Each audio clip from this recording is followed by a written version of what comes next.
I want to introduce our panelists. We ready? Yeah. All right. Well, Asha Bandele. Asha Bandele. Who knows about Asha Bandele? She will give you a little bit of her biography, but I will tell you that when I was organizing with young women in juvenile hall in San Francisco, I'm not going to age us both, but we were reading collectively Asha's book, the first book. And it became canonical reading, and it's still canonical reading for young women incarcerated in juvenile hall. And when they asked, when the Center for Young Women's Development was having its 10th year anniversary, who we wanted to be there, it was very clear to these young women who were locked down in cages, mostly for being poor, that they wanted to experience the light of Asha Bandele. She is a writer, she is an editor, she is also a funder with the Drug Policy Alliance. I want to welcome Asha Bandele.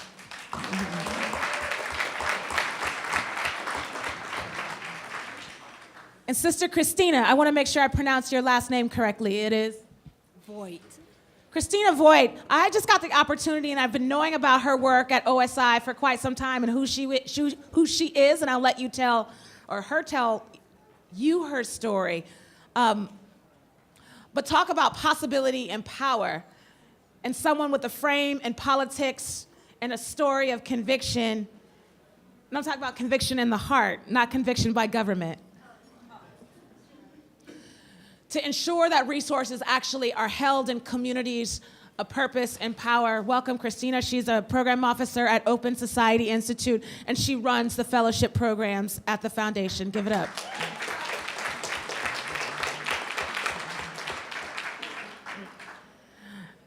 Now, Brother Damon, who is also a brand new father,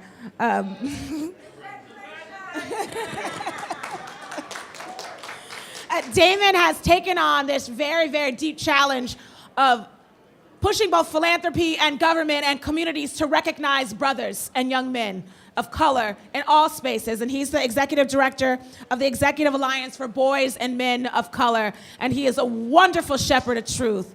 Welcome, Damon. Now, I'm going to tease him because the next person in the room, everybody done applied for funding too. Everybody. And he's going to explain a little bit about that work today. But Lenny Noisette is, many of you all know, he's an attorney. He has been working on the ground. He had been working on the ground for years and years and years in real communities trying to free our folks from incarceration, and has found an amazing place within philanthropy. And we couldn't be luckier to have him here from New York.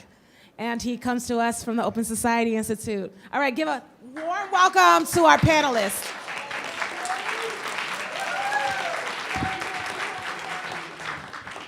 So before we actually enter, there's 4 questions that I'm going to put out to the panelists. And what I hope to do is to get about 2 to 3 questions if we have some time. But I also want to make sure I call out who else in here is from philanthropy. Because it's just not them. I want you to stand up so we can just see you. So don't just tackle these folks, okay? There's some more folks in the room, okay? And these are the good folks. So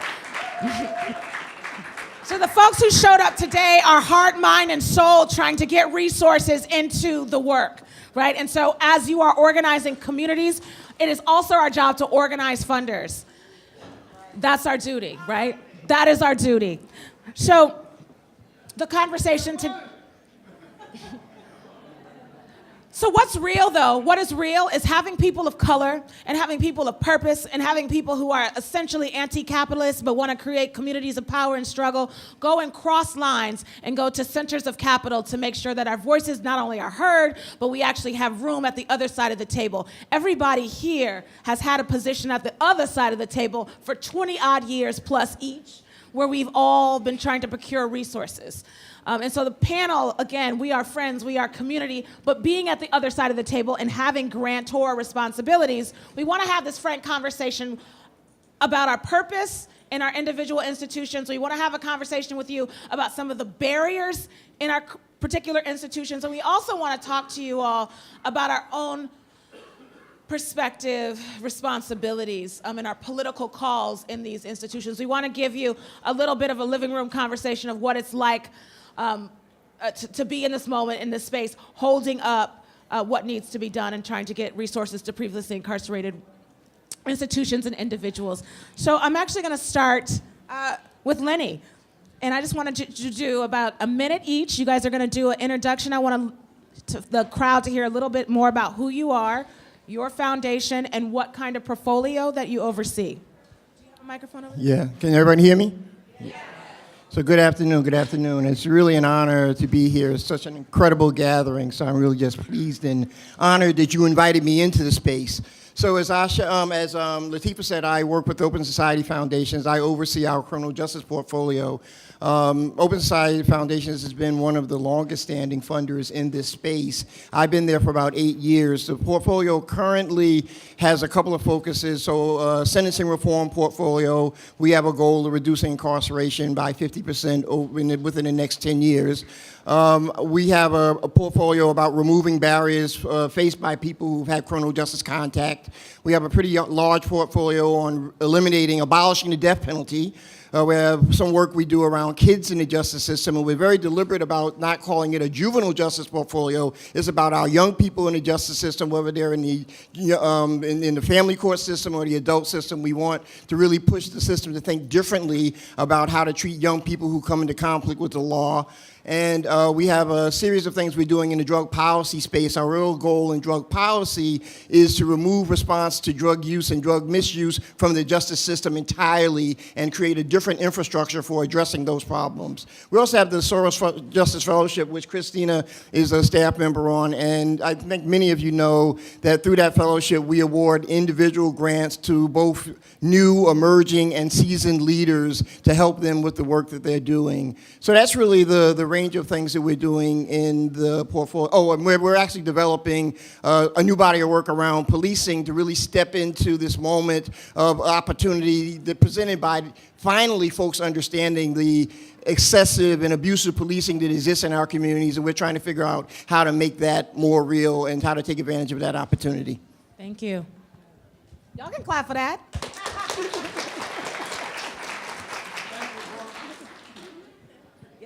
Hey everybody, Damon Hewitt here from the Executives Alliance. There's probably no reason you should even know what the Executives Alliance for Boys and Men of Color is, but what you do know are the foundations that are members of the Alliance or who joined our Band-in-a-Box Philanthropy Challenge. Foundations like Open Society Foundations and Institute, foundations like Akinade Foundation who joined the Band-in-a-Box Philanthropy Challenge.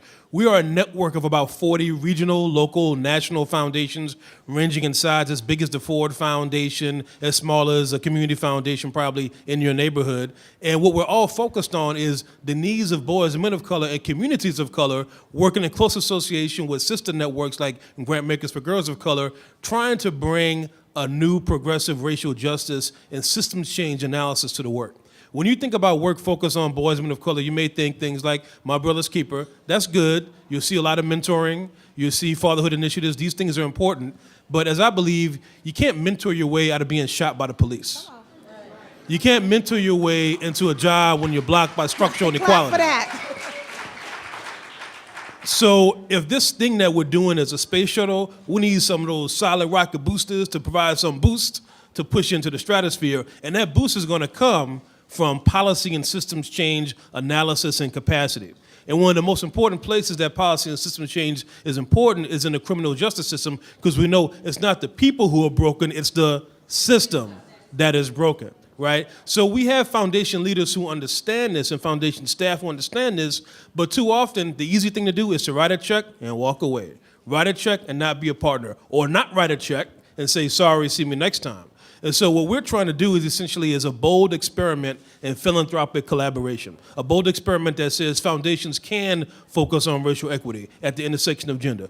An experiment that says foundations can be good partners to their grantee partners. An experiment that says foundations actually can lead with their dollars, but also can lead with their influence. Foundations have so much influence, can we use these powers for the good? Can we use it in common cause with our grantee partners and community partners? And that's what we're focused on. And Band-in-a-Box and fair chance hiring is one thing we'll talk about today, but there's lots of others as well.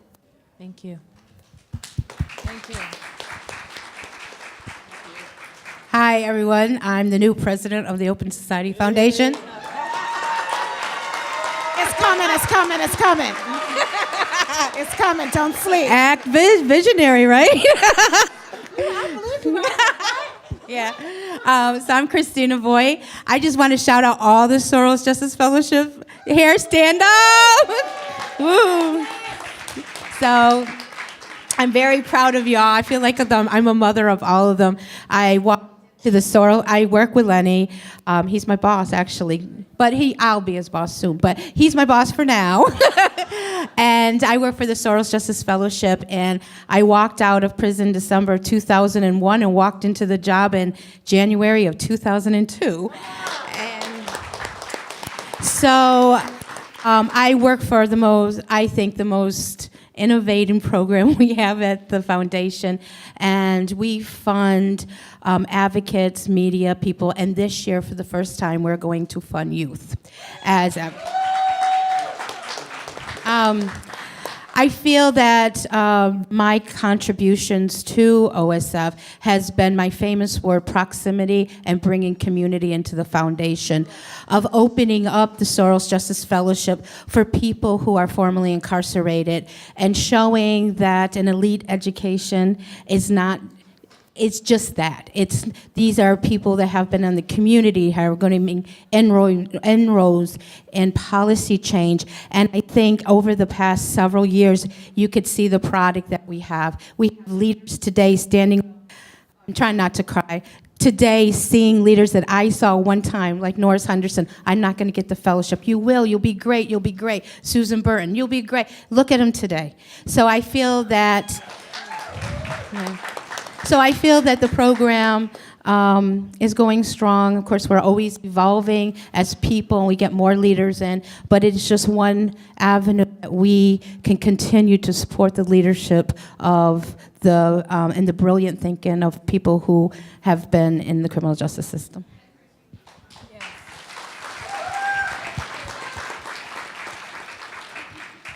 I'm just going to hold space for a minute. That was quite an introduction. And like you, Chrissy, I also feel really overwhelmed, knowing how this room started, and knowing that we're sitting here on the 45th anniversary of the start of the uprising in Attica. And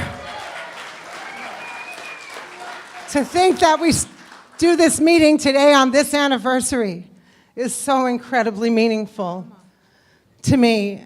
I work for the Drug Policy Alliance. And the Drug Policy Alliance is a big organization, an 8-figure organization, and it wanted to do something different than other organizations that are also 8-figure organizations. And so when Michael Blaine, may he rest, it's been 10 years since we lost him, and he was here at the start of this movement, and his spirit is in this room today. But when Michael Blaine brought me to DPA, I was asked to start a grants, or told, you're going to start a grants program. I had worked as an intern in college for 2 months at a small family foundation, so I bought about every book that I could read, found them fairly useless, and then talked to a lot of people in the field about what it would take to create a funding program, and talk to the staff at DPA as well. And the idea was that if you were this big organization and you were going to make change by doing policy work and moving legislation, you also had to take roughly 10% of the money that you have and give it back to communities, into small little hamlets and state organizations and people who are on the ground, real boots on the ground every day doing the work. And for the last 12 years that I've run that program, that's exactly what we've done.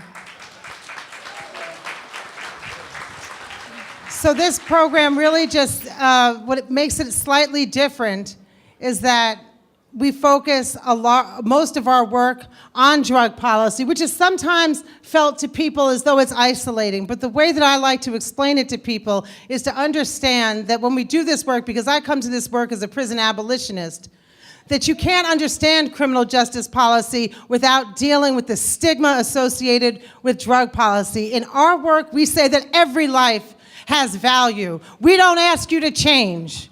We ask you to come in as is, and we will love you as is. Our work is the work of transformation, and that is what we fund people to do. And we don't find that necessarily in the proposals that get written and generally come into me a little late. You know who I'm talking about. That's not where we find the work. We find the work that's happening every day in the lives of so many of you who are gathered here today. So it's my privilege to sit before you, and I thank you for allowing me to do that. So this is the right place to be, right? This is the conversation we want to have. Again, we have about 50 minutes to have a conversation that is not only long overdue, but it's a conversation that Brother Nunn, I like how that sounds, Dorsey really pushed us to have, and we need to continue to have it. So I'm going to, instead of asking you all the individual questions, let's spice it up a little bit. Lenny, how difficult, I mean, like, we're family, right? So I'm just gonna ask it. You come in as a criminal justice attorney, a civil rights attorney, a public defender, standing shoulder to shoulder with brothers and sisters who are facing a monster, and then you wind up in philanthropy. Tell me a little bit about that journey, and I also need to understand what that feels like in terms of the burden of working while in a progressive foundation. It is not very black and brown, and it surely isn't in an institution where previously incarcerated people are in the percentage of folks who are employed. So I asked you a big question, and in a few minutes, tell me about that trajectory and how you've worked to change what the physical institution looks like and how it funds around, I would say, not just criminal justice funding, but ending mass incarceration as a focal point. Long question. You can do it. All righty. So, I'll tell you, the very first image that came into my mind when I was listening to your question was, I will never forget, I was at the foundation maybe a month, and I was sitting in a meeting. I had run an organization in Harlem, the Neighborhood Defender Service of Harlem. It was about a $3 million a year shop, scrappy little public defender office. I knew Open Society Foundations because I had spent many, many years trying to get money unsuccessfully from the foundation. So I am sitting in this room, and they're having a conversation. It was around the time that one era of comprehensive immigration reform was in play, and they were having a conversation about going to have a meeting with George Soros to ask him to make a commitment of $10 million. Lenny, can you, for folks who don't know about George Soros, can you talk a little bit about who he is, just very briefly? Yeah, so and then George Soros is a hedge fund guy, so makes his money, betting the market, and has an interesting history, but very committed to social justice, not just in the United States, but across the world. So this is an international foundation. The U.S. Branch of it is the largest branch of the foundation, but, on any given year, we're talking about $800 million to $1 billion a year in grant making is going out of this entire foundation. But why I told the story is, so here I am from a small, struggling nonprofit, and we're having this conversation about going to pitch to George Soros about $10 million, and it was like they were talking about lunch money, right? And it was, but I tell that story to say because I didn't really have the appreciation of where I landed, right? I had really landed in a space of wealth, in a space of privilege, and the fact that that was a real conversation was, it was an eye-opener for me. So adjusting to that environment, I think, was the first thing for me. How do I situate myself in this environment? How do I learn how to navigate it? When is the time that I'm going to have that conversation? Like, can I have that conversation? And so I think that understanding that, as you called it, a progressive foundation, but it exists. It's America. It's funded by a major capitalist. Most of the folks who are there are from very elite backgrounds. They're committed philosophically to the work, but whether they understand the work and whether they are connected to the communities that they have a genuine commitment to helping, I think, is sort of my role in the foundation, I think, is to attempt to try to bring some more of that in. Like, you bring it in, I think, by trying to shape the the policy priorities, so to have some influence in what's important, right? Because criminal justice is a big set of things that we can do in that space. So what gets prioritized, I think, is important, and I try to play some role in that. I mean, our work together, moving the fellowship program to the extent to which it now significantly is a vehicle through which we fund the leadership in this community, I think is important. What would I say? What are you most proud of, and what's been most frustrating? I think I'm very proud of the work that I really just helped support that Chrissy and her colleague Adam do in terms of really making the fellowship program a space that promotes leaders and becomes a community over time where I think where the leaders get strength from one another. So I'm really very proud of being part of that. I'm really pretty proud of work that we did in New York City around stop and frisk. I'm a New York City boy. I have two sons. I came to the foundation with a bit of a mission on policing in New York City, and I think we did some incredible work funding a network of groups, but including groups that were working on the ground in New York for many, many years with no money, right? And we, together with our colleagues in Atlantic Philanthropy, created a comprehensive campaign, got money to the local folks who were doing the work, and they had some tremendous success in a handful of years. So I'm really, really proud of that as well. But so I mean, I guess I think setting priorities, trying to sensitize the foundation leadership to what's important, and making sure that we bring the right people in, the people who can share that perspective and spread that perspective, because sometimes it's a battle, right? I mean, we're negotiating the politics of foundations just like you're negotiating the politics of the arenas that you walk in. So it's not, you know, whatever thing, I guess last thing I say is I did not understand until I worked in a foundation the limitations under which foundation staff make their decisions, right? And we'll talk a little bit more about that. You know, folks talk to program officers, you know, we are operating with some significant constraints sometimes. Thank you. So you went there, so I'm going to continue it, and I'm going to ask Asha. We talked a little bit about this issue and this dynamic before the panel started. What frustrates you the most about philanthropy in this moment of unapologetic blackness, in this moment of leadership amongst people who have been put in cages for years? And we don't have to talk about any particular foundation in particular, but what is the most frustrating, and how do you see us moving the line on that frustration and channeling back the power?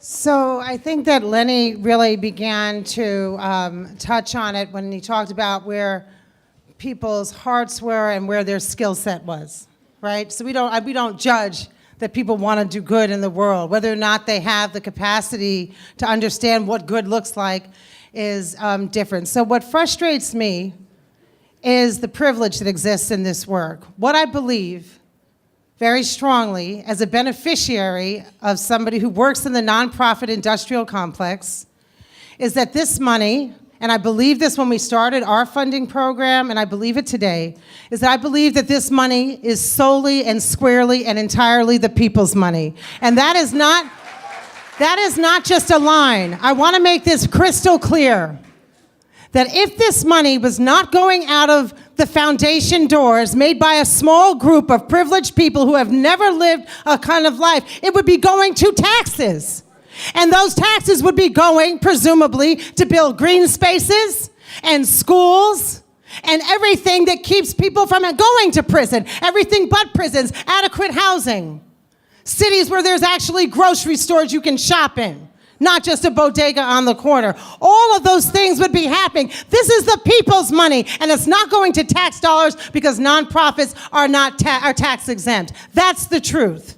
And when we sit in these rooms and we talk about that, we seem to forget that, and that somehow, because somebody has a title at the foundation, that they have more privilege, more right, more knowledge to say what's supposed to happen with that money than the very people who are impacted by it.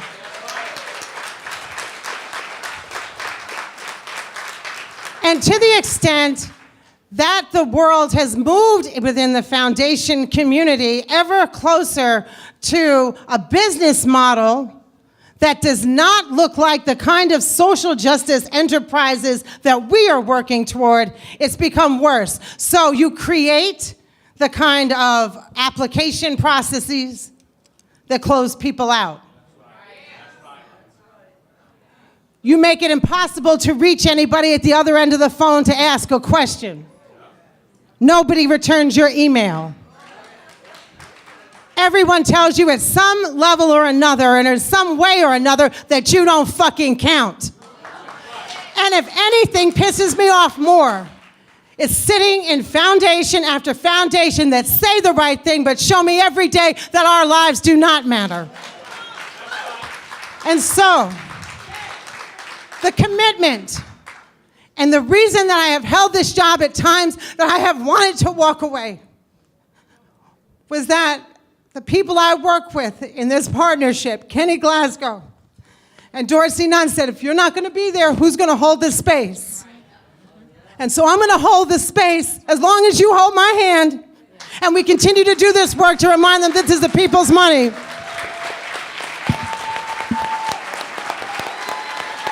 So we're talking about soul in the room. How do you have a conversation so beautiful and soulful about philanthropy?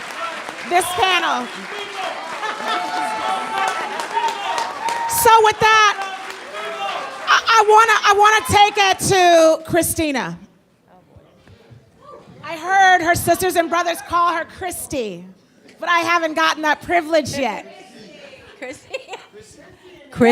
Oh, see, I ain't even got the nickname right, so we definitely need to spend some time together. I mean, the work that you have done in identifying leaders who have been passed up, and of course you have a crew of Lenny and his folks who are supporting the brilliance you've put down. Actually, as somebody who's been inside and now you're in, what we call the golden handcuffs of philanthropy. I'm the new president of the Akanati Foundation, and I love it. And it's amazing because now we're actually in positions where we get to strategize. My colleague Gina Sabo is here, and understanding now that times are shifting, but not quickly enough, as Sister Asha said. But so, Chrissy, what is our moral imperative?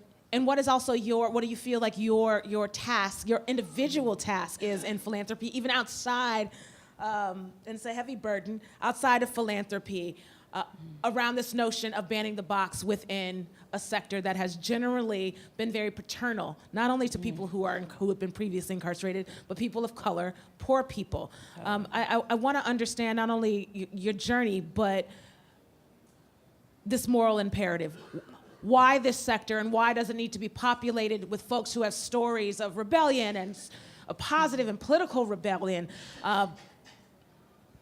Why integrate philanthropy? Well, I think we're at the time where we need to do a lot of culture shifting. I've sat in doing portfolio reviews with the board of directors at OSF. I've sat in many boards, and I think the change is that it's not where I sit, it's where we need to sit on the boards. We need to, the power, especially with a livable donor, sits within the advisory boards. They do probably the power, the decision-making of what we do. So I'm removed quite far from that. But I think I do have huge, huge impacts. I think so too.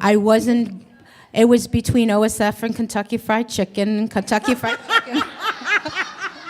I mean, honestly, I lived where I was the head waitress at Pizza Hut, and I thought I would hit the Golden Bridge, and I was like, so I walked into OSF, literally, and I'm like, walked into this big fancy building. I'm a country girl from upstate in the woods, and the white beer drinking, NASCAR loving people that don't love me.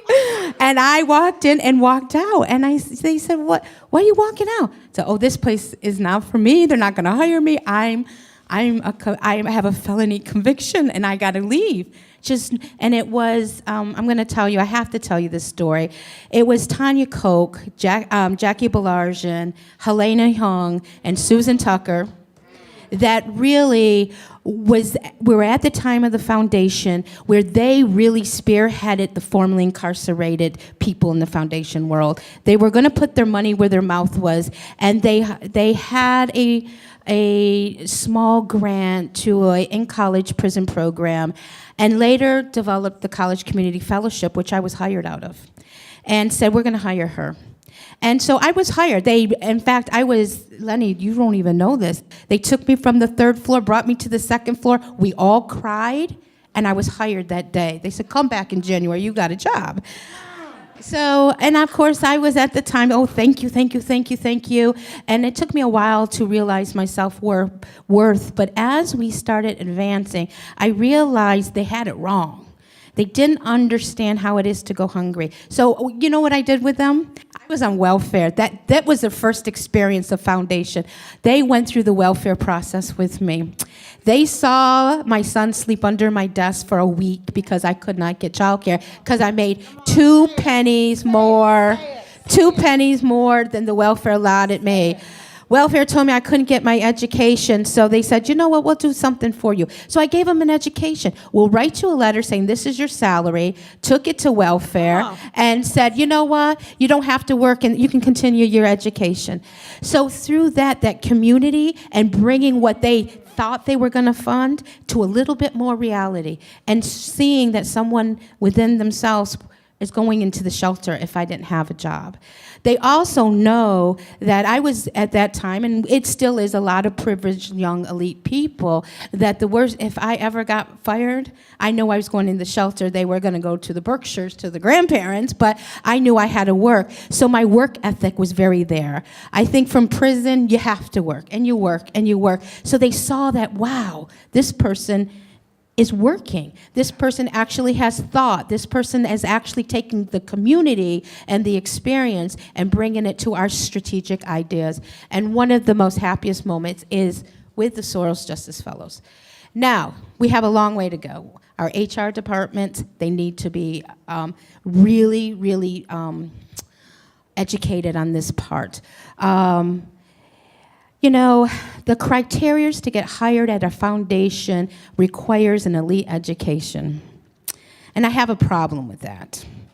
Because anybody can learn to go to college. If you know, when I was getting my PhD, you know what they said to me? If you got money, time, and perseverance, you can get the PhD. And it's true. But what they couldn't give me is how I could go into the community and really target out the problems and the policies and how one piece fits into another piece and fits into another piece and fits into another piece and bring it back. And so a college education from Yale or Harvard is not going to give you that. You got to be on the streets. You got to communalize. So one thing in the Soros Justice Fellowship, which I think I really opened their eyes, we eliminated the college education piece. Right. We said your college experience is equal to the community organizational piece that you have been already doing, right? For the youth, I'm very, very proud because I have an 18-year-old son. He's in and out of the system. He's in and out of education. You'll hear him rap today, but I'm going to tell you something. It's been hard keeping him in school. So one thing for the youth, you don't need a GED or high school diploma. We're going to take your community organization experience, and we're going to give you that social networking that you need to go forward. Thank you. That needs to happen more. I would like to transfer that to all of our HR departments to say, listen, experience, and they do it in college. They give you like real life experience credits. We can do that here. I also would really challenge foundations today to stop giving consultancies to people to learn about us, but to go to us and give us consultancies. And I had an early on experience when there was a consultancy given to study Bedford Hills Prison Nursery Program, which I gave birth in prison, was working with Kathy Bodine and my fellow sisters in Bedford Hills, working with the prison people, and she actually came to me and asked me, oh, what about the prison and I said, no. I'm getting paid $20,000 a year. You're getting paid a $50,000 consultancy. No, I can't do it. And that was the first time I stood up. So I encourage all foundations. You're missing out on a wealth of information. You're missing out if you don't hit your strategies. It's because you got to reach out to the community to bind the two together. You got to take those years of education and equate it to what they have done on the ground. And then we're going to get something done. And then let's culturally shift these foundations' thinking. The advisory boards. boards, and even get people on these boards. Once upon a time, we were on the board, and we got a lot of people. Vivian Nixon, one of them, I remember being on the board of CCF and said, we're going to get her as an executive director. Look at Vivian Nixon today. And it was us, the formerly incarcerated people, that did that. So, Chrissy, thank you. Yeah. I mean, if it wasn't for Chrissy, can you imagine? Well, no, let me flip the script. The quality and the power of the fellows that have been coming from your program, it is because of your lens and your experience. Who best knows what freedom looks like than someone who hasn't been free and who's tasted a little bit of it, right? Who else knows sort of what a bullshit proposal looks like of somebody who wants to create a criminal justice advocacy program if you actually haven't been in a cage? Let's be clear. And we are so proud of the work that you're doing. And I think the moral imperative that you just put out to all of us who work in philanthropy, but all of us who also work in organizations that haven't prioritized the hiring, recruitment, and retention of folks who have received the most oppressive treatment in this country. So thank you so much. I'm going to move on to Damon. Damon, you have been extremely instrumental with All of Us or None, with many of the organizations in this room in creating this toolkit. And so it's beyond a toolkit. It's, I think, a pathway for us to think differently about how resources move across this great land, right? And who actually has some power and control over them. So I want you to take a little bit from what Chrissy was saying around this moral imperative to change the paradigm of philanthropy, but what this document, what the trajectory of this document means to the movement for previously incarcerated people inside philanthropy. Thanks. So first, just to let you know what document she's talking about, there's a materials table out in the hallway, and everybody should take a look at this Fair Chance Hiring in Philanthropy step-by-step guide. This wouldn't have been possible without two entities. First, NELP, National Employment Law Project, Maurice Imsalem is here, is your insistence that we take a look at what the heck was going on and what advocates were doing that actually opened some people's eyes in philanthropy. But then also the Leadership Council of FICPFM, in particular Darryl Ackes. I'm not sure what Darryl is in the room, but Darryl actually caused a game changer moment where we were set to focus on the toolkit and talk to a few FIPs, and they said, wait a minute, we're experts too. And so it was because of that we decided to have formal consulting relationships with FIPs from the FICPFM Leadership Council. So what this document is about, just so you know, is marketed to people in philanthropy, namely the human resources directors in philanthropy, to try to get them to change policies and practices on the inside of these foundations. Now, we know there are a lot of foundations that grant money to organizations, probably not enough money and certainly not enough organizations, but we know that there are some foundations doing something. We also know that there are foundations who have actually literally banned the box by eliminating questions about conviction history, former status of incarceration or arrest, right?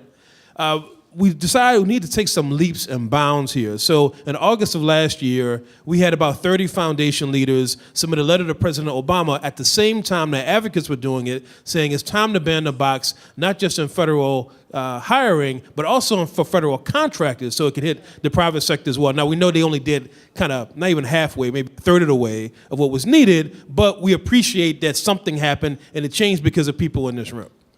But we realized something that was a dirty little secret, that there were foundations that submitted that letter to President Obama. Some of them still had boxes on the application. Some of them were not engaged in fair chance hiring practices, and we decided we're not going to be a part of BS. We want to be a part of something real, and we saw an opportunity to be game-changing. And so we actually decided to do something that would create a deeper movement of change within foundations. It's easy for foundations to look to the outside. We'll fund you, yes or no. We'll work with you, yes or no. We like your philosophy, your theory of change, yes or no. It's very elitist. But when do foundations ever look inward about what they're doing, how they're partnering with community, how they're treating people, how they're treating their own people and their own staff, and who's even on their staff in this elite environment? And so we decided to create this Ban the Box Philanthropy Challenge, where we have now over 50 foundations who have literally banned the box and adopted fair chance hiring practices. And we've challenged every foundation in the country to do it as well, because we believe this should be a mainstream baseline thing that all foundations in the country should do.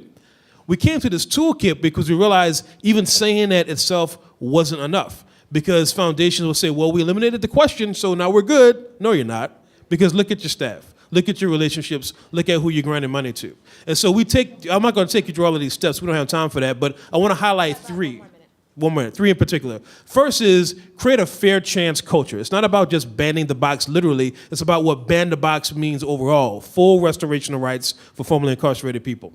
And how you do that inside of a foundation by creating a culture where people are welcome. Second, develop job announcements and all the things that you do that are based, as Christy said, on skills and knowledge, not on credentials. Because you have people who have credentials who have no skills and no knowledge and actually cannot do the job.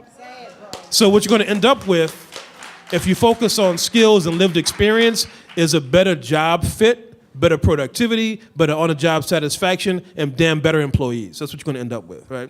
And the third piece is recruit and hire at all levels of experience, all levels of responsibility in the foundation. Don't relegate FIPs to the mailroom.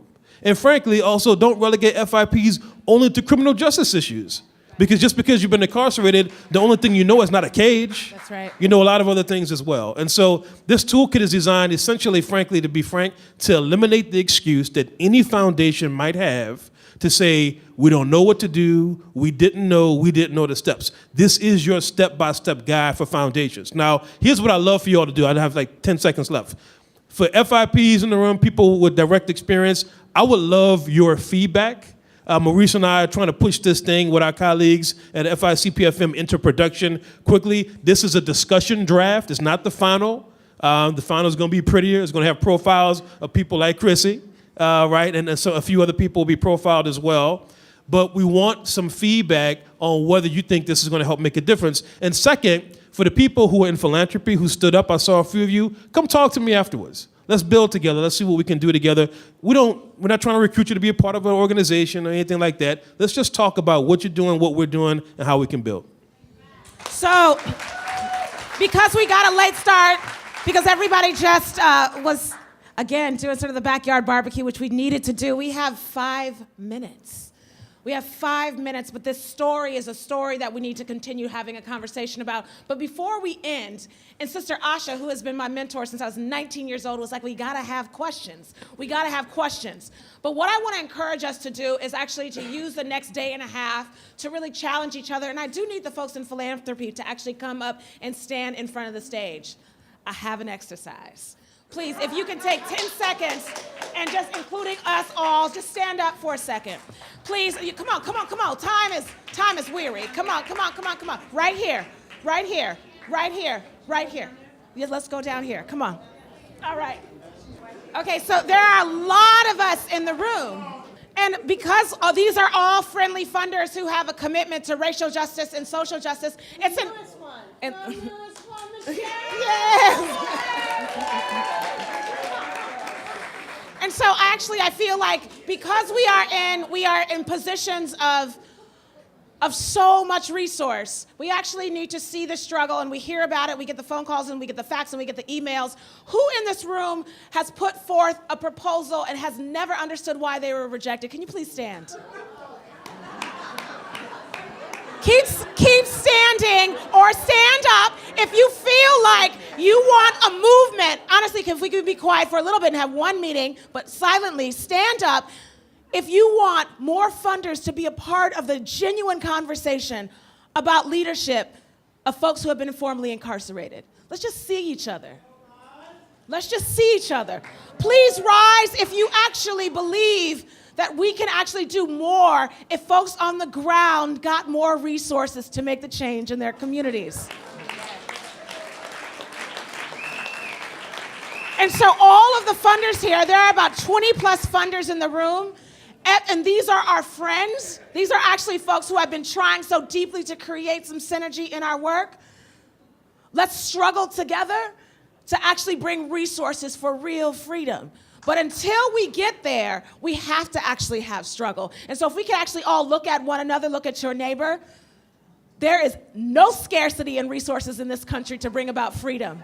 Can you repeat after me? There is no scarcity. There is no scarcity. There is only struggle.